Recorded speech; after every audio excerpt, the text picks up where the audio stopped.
Yes, again, alright mga minamahal, Alicia ninyo, nagbabalik muli para sa ating panibagong video. So, nakita ko nga po mga minamahal, itong video ni Aling Marie na kung saan nagwawala, oo, naghihimutok sa galit. Kumbaga kung nasa harapan niya si Robin Padilla, nasa harapan niya si Rodante Marcoleta, si Cayetano, kulang na lang susuntok-suntokin niya eh. Kulang na lang pagmumura-murahin niya sa harapan eh.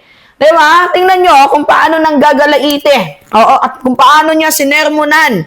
Oo, itong mga chinator. Oo, ng bansang Pilipinas. Biruin nyo. Mga senador kayo ng Pilipinas, pero yung loyalty ninyo nasa China. Alright, tingnan nyo mga minamahal. Panood natin. Kakataon na may nagtangka na gawin ang aming Pilipinas. Agawin ang ari-arian namin. Pero kahit maliit ang aming bansa, lumalaban ang mamamayan nito. Hindi kami matatakot. Hindi, ano sabi ni Robin Padilla? Una daw haharap ay ang mga lumalaban sa China. Robin Padilla, hindi mo naiintindihan na kahit ikaw, dudurugin ka ng China.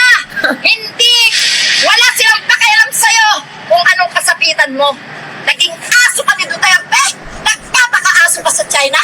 Ikaw din, Mr. Marcoleta, matanda ka pa sa akin, pero wala kang tinandaan. Ha? Ha? Kay Cayetano, pinauhubad mo ang uniforme ni Sir Tariela, ang kapal ng mukha mo, Cayetano, baka pantuhin kita lalo. Uy, grabe. Ang harsh ni Aling Marie. Ang kapal ng mukha mo, tarantado ka.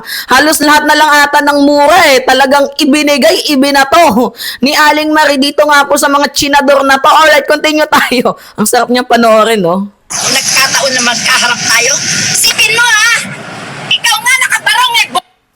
Pagkatapos, aalis mo ang uniforme ng isang nakikipaglaban para sa bansa. Talaga no, ha? Makapal ang mukha ninyo. Gusto lang kayo sa yabang, pero wala kayong kakayahan. Kaya takot kayo sa China eh. Iniisip nyo, matatalo agad kayo eh. No? Ha? Para sa akin, kayo na mga siyam na senador, mga konsentidor sa China, magsipaglayas na kayo dyan sa Senado. Kayo yung mga traitor, kayo yung mga konsentidor, at higit sa lahat, mga duwag! Takot kayo sa China! Inaagaw na ang inyong sariling ari-arian. Bahag pa rin ang puntot nyo. Kahit pa yung mga asawa nyo inagaw, papayag pa kayo na maagaw yan sa inyo. Why did my grades... Diba? Oy, tama nga naman. Tama yung example niya. Pag ba yung mga asawa ninyo inagaw sa inyo, papayag kayo? Diba? Hindi. So, ganun din saan. Oy, good example yun, mga minamahal, Yung sinabi ni Aling Marie na kung inagaw yung mga asawa ninyo, papayag ba kayo? Siyempre, diba, hindi. Ganun din sa bansang Pilipinas. Pagmamay-ari natin ang West Philippine Sea, 'di ba? Tapos natatawa nga ako kasi itong si Marcoleta, mga minamahal. Ito, meron ako nakitang magkakaso daw siya ng Diyos ko, magkakasuhan niya daw, mga minamahal, ng treason. Itong si former senior Associate Justice Antonio Carpio, Supreme Court Associate Justice Carpio. Yan ayan. Yan. Paano ba natin yan, diba?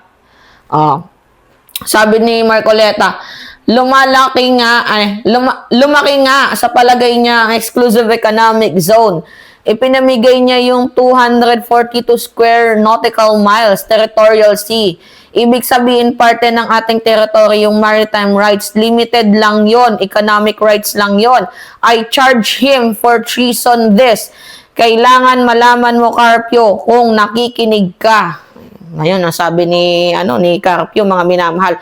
Every first year law student, basag knows that treason cannot be committed during peacetime. Kumbaga sa madaling sabi, bumalik ka sa college, sa law, para maintindihan mo. The crime of treason can be committed only if the Philippines is at war. This is clear in the Article 114 of our revised penal code. Diba? Naku, panis na naman, mga minamahal. Itong si si Senator Dante Marcoleta. Ngayon, bakit nga ba naging tama ang sinabi ni Carpio? Kapag nagkaso ka ng treason, dapat una may gera. Tapos, mayroon kang aktual na pagtulong sa kaaway. Kaso nung 2011, 'di ba, nung ginawa yung judicial interpretation na yan, hindi nakipag-alyansa sa ibang bansa ang Pilipinas. Kaya ang sinasabi ni Carpio na hindi pwedeng magiging treason yan, ibig sabihin niya, wala kang alam, Senator Dante Marcoleta. Kumbaga, ang nangyayari kasi dito, political interpretation, nabubulol ako. Political interpretation versus legal technical definition. Diba? Kasi si Marcoleta, tinitingnan niya ang perspective ng national interest. Ito namang si Carpio, tinitingnan niya yung perspective ng legal definition ng on clause. Diba? Nagtatali-talinuhan talaga itong si Senator Dante Marcoleta. Ngayon, ano ba yung pinuputak ng butsina?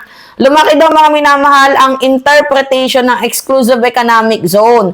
So, parang pinapakita raw na 242 square nautical miles ay parte daw ng teritoryo. Para sa kanya, mali daw yun.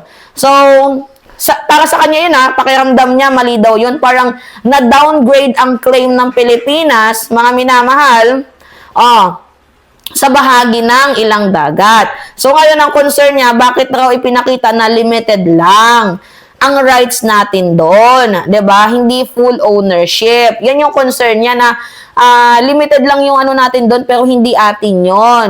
Kaya dyan siya pumuputakte sa treason. Kala ko ba friendly debate muna? Ba't nagkasuhan? Gusto mong kasuhan? Kala ko ba friendly debate? Nakakaloka tong si Senator Dante Marcoleta. Well, ano nga ba yung laban ng isang low-rank lawyer? Dito nga po sa high-rank lawyer. Tandaan nyo, si Justice Carpio, mga minamahal, hindi lang yan simpleng tao. Talagang itong si Justice Carpio, siya din po yung isa dyan sa nagmapa ng West Philippine Sea. 'Di ba? Okay lang sana kung si Carpio, bara-barang lawyer lang yan 'di ba? Kaso mga minamahal, si Carpio, matalino yan high rank lawyer yan 'di ba? Diyos ko, tapos kakasuhan mo. Diyos ko naman, Senator Dante Marcoleta, para kang naghanap ng ng martilyo na ipupukpok sa ulo mo, 'di ba? At kahit din naman ata sinong tao hindi aagree sa iyo.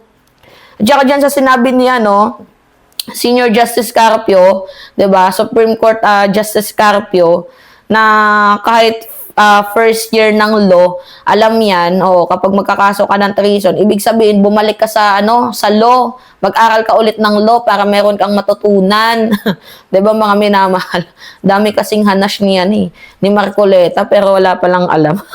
Diyos ko, nakakaloka. Anyway, yun po. Kayo, ano yung masasabi nyo dito? It's me again, Alicia Ninyo. Nagbabalik muli para sa ating panibagong video. Maraming salamat at ingat, mga kababayan.